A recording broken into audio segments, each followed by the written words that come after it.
just start off, like, how are you doing now with the COVID? Like, how are things going with you? Things have been going pretty well. I've been really lucky and fortunate in that so far it hasn't really impacted my business too much. I've got a couple of bigger clients that have kept me fairly busy on the hemp side, which is kind of moving forward. And then, I've done some work to try to get some COVID-19 resources out to like folks here in the Washington adult use industry. It's been interesting to see that sort of scramble, but I already worked from home. The biggest impact is I haven't been traveling like I was at this time last year. And, here in Washington, cannabis was deemed essential. So, the stores have been open. Kind of been watching, what's happened with that. I think, it's been good and bad in that it's great to see the industry be essential, but I think it's also had an impact on businesses and that, the demand has just changed. Weekends aren't big. They aren't able to do events and promotions. I mean, obviously things like 420 didn't really amount to too much. Even we just had the 710 holiday, which, so I think people have been steady, but maybe not as seasonally busy as they might have been. I know here in Washington, we experienced a big bump in the summertime with tourism, which, isn't going to happen. So it's, definitely had some impacts in terms of, people trying to figure out how to adjust to this reality. It's definitely good to know you're doing well. And like you, just me and my family adjusting to these uncertain times and getting used to working from home, which has its benefits and, of course, disadvantages. So you, Matthew, you have Think Happy Consulting.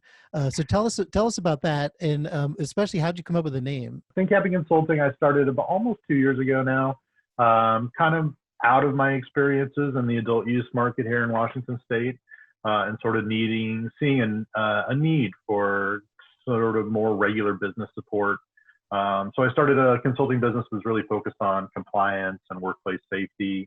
Now as that has evolved over time, I'm starting to include things like good manufacturing practices as I start to see that become more part of the industry. The name, I really kind of wanted to try to do a little bit of a clever play off of something cannabis related. So Think Happy Consulting is THC.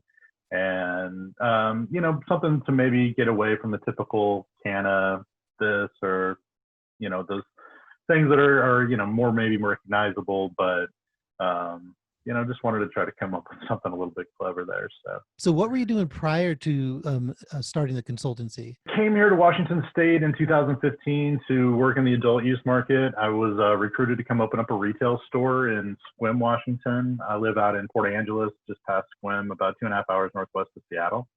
And I had an opportunity to come and do that. And then that led to another opportunity to manage a tier 3 grow here in Washington, a 30,000 square foot, kind of as an operations manager. And then they got taken over by a larger entity, and I ended up in a bigger role with those guys.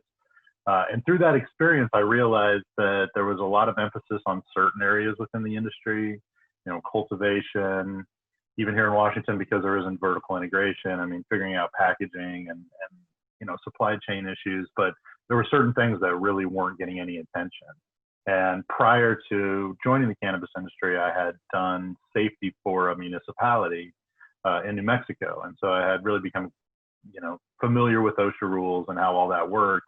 And through some experiences I had, I saw, this is something that nobody's really paying any attention to in the industry because it's so new and young.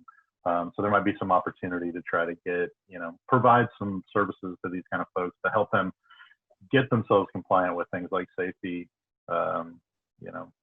with also an understanding of the actual ins and outs of the cannabis industry.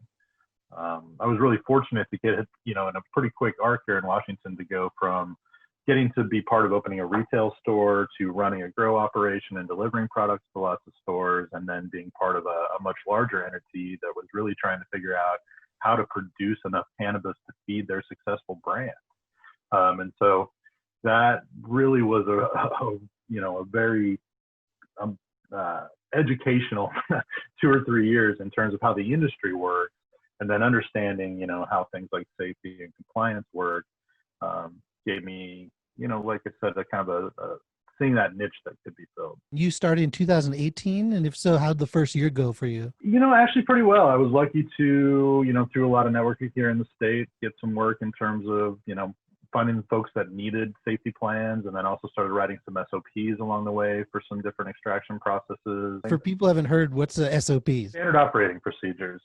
So, like the employee manuals and all that. So I've done a lot of that work now along the way too, which I love because it gives me the opportunity to really learn more in depth about a lot of how these processes work.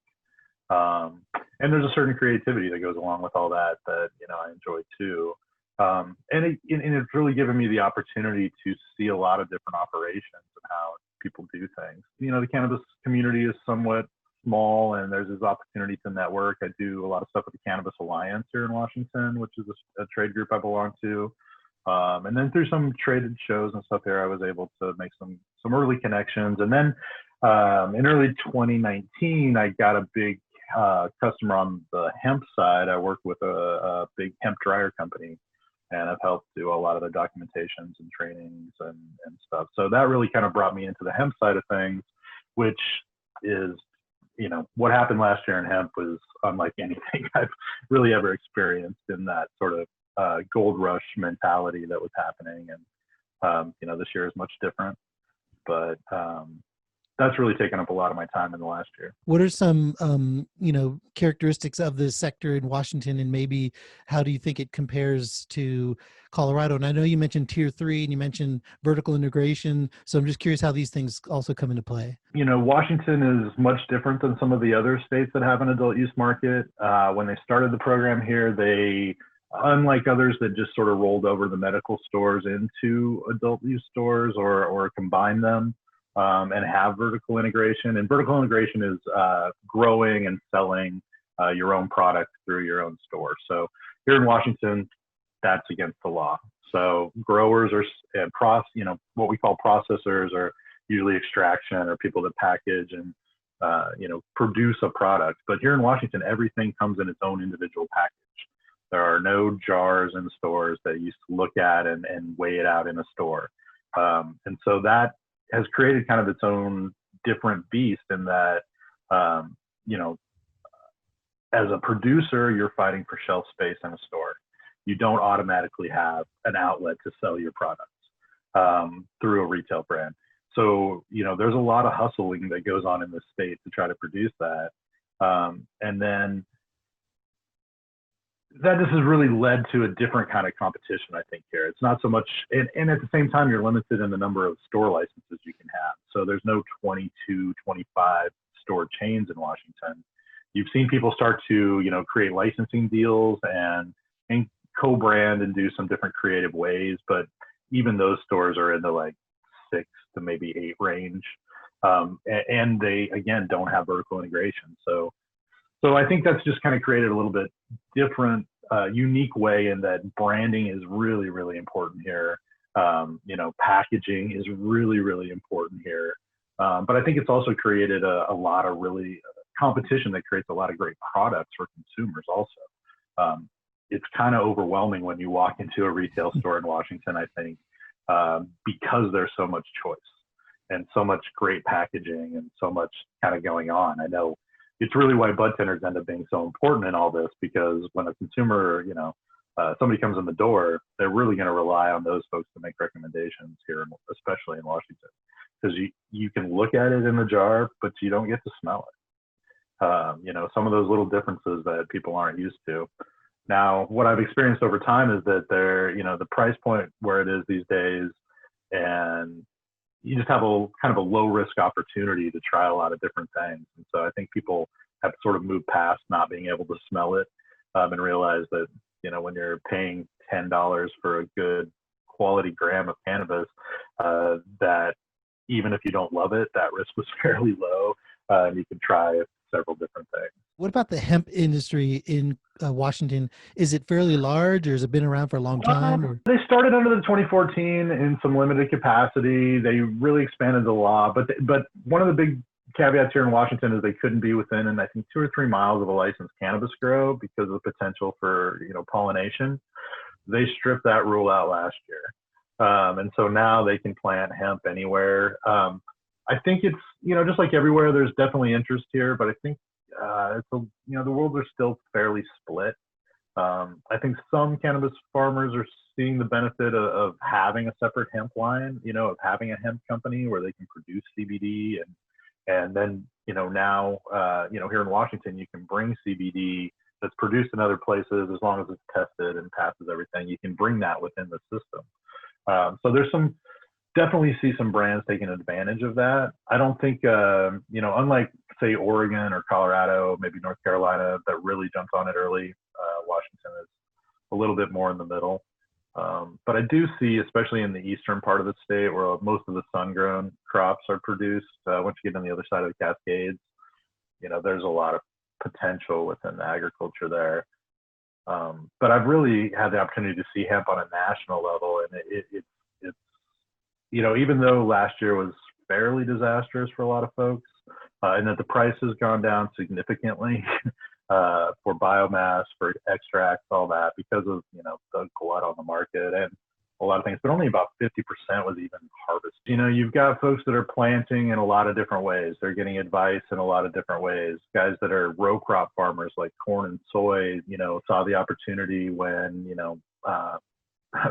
biomass pricing is based on the potency.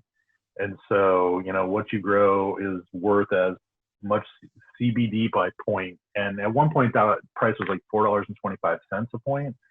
It's like 80 cents right now. Wow. It's probably going to hit 40 as a bottom because people are still sitting on stuff. So it's also sort of like, hemp is such a bigger thing. Like and that's what I've really learned. And that's kind of what's holding it back in some ways, is that they're getting a lot of advice from the cannabis world, which is grow these big Christmas tree style plants and do all these things to get big, beautiful flowers.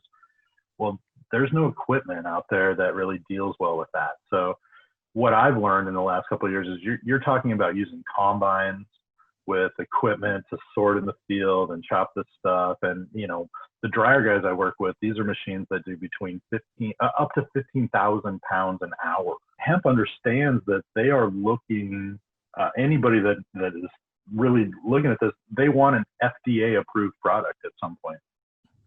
And to get an FDA approved product, that means your facility has to be built in a certain way. That's where good manufacturing practices and good agricultural practices all start to come into play.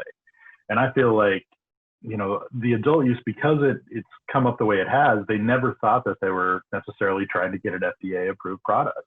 And so, in my experience, at a lot of adult use places, you're kind of lucky to see them using food grade stuff.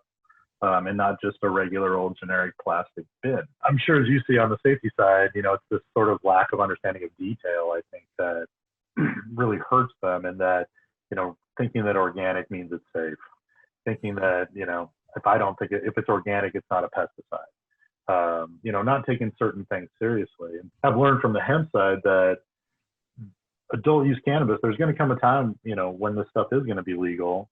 And there's going to be a really big barrier for a lot of folks to make that investment to get their facility and their operation up to a standard that would, be legal in the future. I always say this is and it's already passed, and that this is the most fun it's ever going to be.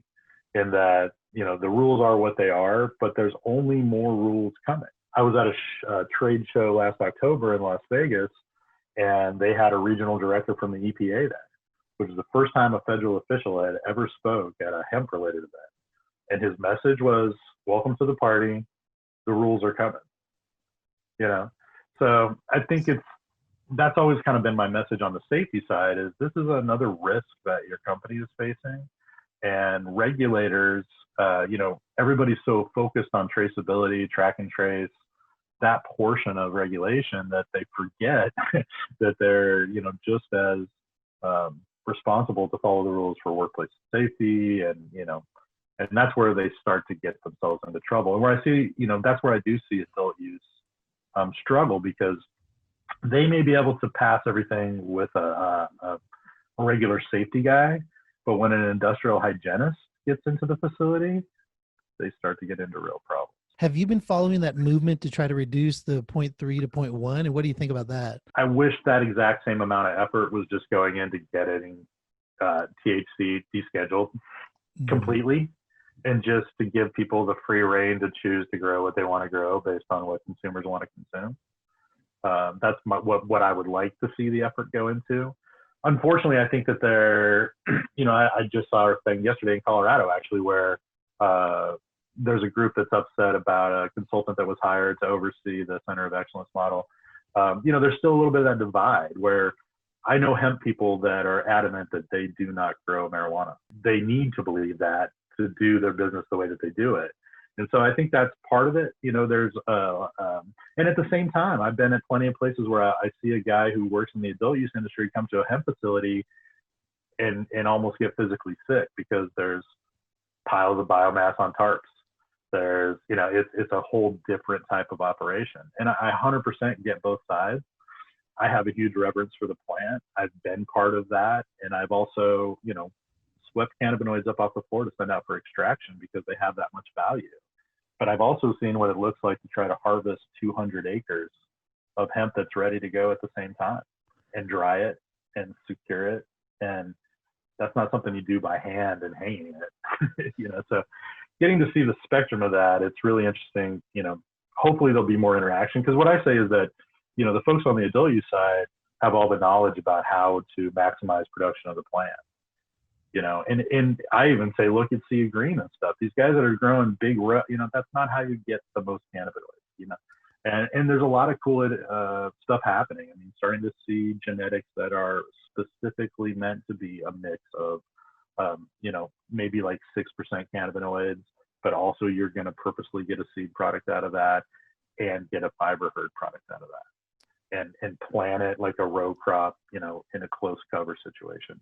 So there's a lot of advances being made. Tell us about what do you feel, what are two or more of the key health and safety issues that you found in Washington State? Well, I think the biggest issue really is just, a lack of training. I think that, and even from my own experience, a lot of the times by the time somebody brings somebody on board, they've already needed them for 2 weeks. And so they don't take the time to put them through like an orientation and, the worker protection standard training if they're going to be around pesticides and all these different little things that just sort of get bypassed in the hurry to get people to work. And so that's one of the things I really focus on is, we've got a great orientation training that we provide to people when we set up programs for them, and follow that up with some other trainings to go along with their safety meetings. But that's, the other issue I see that I think the industry needs to sort of get its head around is air quality. The number one question I got when I was managing businesses is, what am I breathing in? And, anybody that's been in the industry at a significant level understands that things like powdery mildew and botrytis, they're very common. And, not to mention potential pesticides and all that. So I think there's some good work that's being done to kind of understand, it's an interesting mix. Even what does long-term exposure to this level of terpenes, volatile organic compounds, do to somebody? We don't have a lot of data on some of that stuff. So I think that's something that, people need to kind of get their head around. It's sort of funny because, well, not funny, but because often the answer to that question is just wear a mask, right? And wear an N95 mask when you're processing stuff and just err on the side of not, irritating somebody. As, it's been pointed out, a lot of these folks are also smokers, right? So you're going to have a slightly compromised respiratory system to begin with if you do consume every day or on a regular basis. And then, you add these other things. So, and then you go into spaces that don't really maybe have adequate ventilation, especially in processing areas. I mean, I've been, seen, 15 people packed into a little room packaging pre-rolls, and they're all masked and they've all got, but they have to change out the filter in the air conditioner in there every day. Is there any kind of state mandate that says there's a required training for employees, or you don't see anything like that? Well, it is. I mean, that's sort of the frustrating side of safety. I think that it's all required, right? But it's not required that you demonstrate you're doing it to get into business. And so people usually don't find out about the safety requirements of their state until they have an injury or an inspection that results in a fine. And so I think, personally, I would love to see, show us your safety plan as part of getting a business license. right? Because it is the law. If you have a single employee in the state of Washington, you're required to have a safety plan. You're supposed to identify the hazards in your workplace and come up with a plan of how they're not going to get hurt. But yeah, the reality of that is a little bit different. You've got folks that are exposed from anything from large amounts of very flammable alcohol to a lot of CO2 that if it's not properly vented could cause problems. And then of course hydrocarbon extraction, where you've got explosive gases under pressure. And so, really those facilities, depending on what you're doing, should be built in a particular way. And the way that the laws were set up in the beginning, they had the fire department be the people that permits these systems and kind of decides if they're okay without bringing in, say, labor and industries here in Washington to do that kind of an inspection. Every extraction system is a little mini refinery. And if you look at how they run big refineries and big chemical extractions, it's that process. And really it's a matter of setting up, standard operation procedures for who's going to do maintenance and who's going to do the regular sort of stuff. When you look into the accidents that happen in extraction, they're usually related to a 5-cent nut that wasn't replaced, wasn't torqued correctly. It's those kind of maintenance issues that are causing the problems. And that's because it goes back to that lack of understanding of that there's systems out there to help you figure out how to do this already. Who would be in the trainings that you've done in the past? And then what would you say the individuals that participate, what do they get out of it? What's the main take home message you think they get out of it? Yeah, I've done trainings at a lot of different facilities, both retail and producer processor.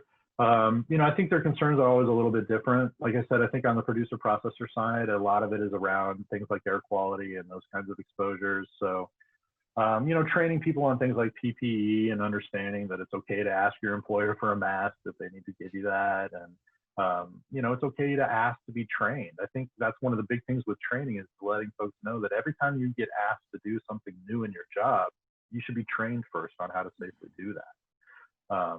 If they bring a new chemical in, right, you want to be trained. So I think raising awareness amongst employees that they do have some room to ask some questions, and that, and I always try to tell them, here's what's going to happen if you have an incident.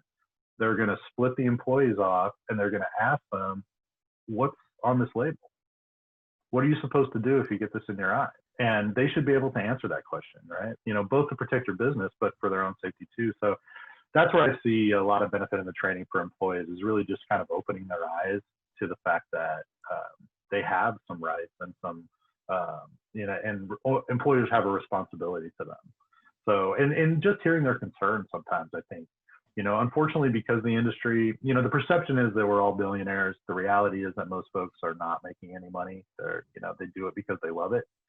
And, somewhere in there that gets lost. And I think a lot of owners, operators are so focused on trying to keep their businesses afloat that it's sometimes perceived that they don't care about these things. And it's not that they don't care. It's just that they are, trying to make payroll that week, right? But I think having things like trainings, having safety meetings, having, showing those kind of things, that's a way you can show employees that you do care and help get them, invested in kind of creating that culture of safety. You also have created a couple of visual images or graphics to help with your training. So tell us about one that you found the most interesting. I worked with a friend to create a poster just to kind of help people understand how to get started and to kind of lay out, in a way how complicated it sort of is, in that, as an employer, you have a certain set of responsibilities. And so the way I kind of set up that poster was to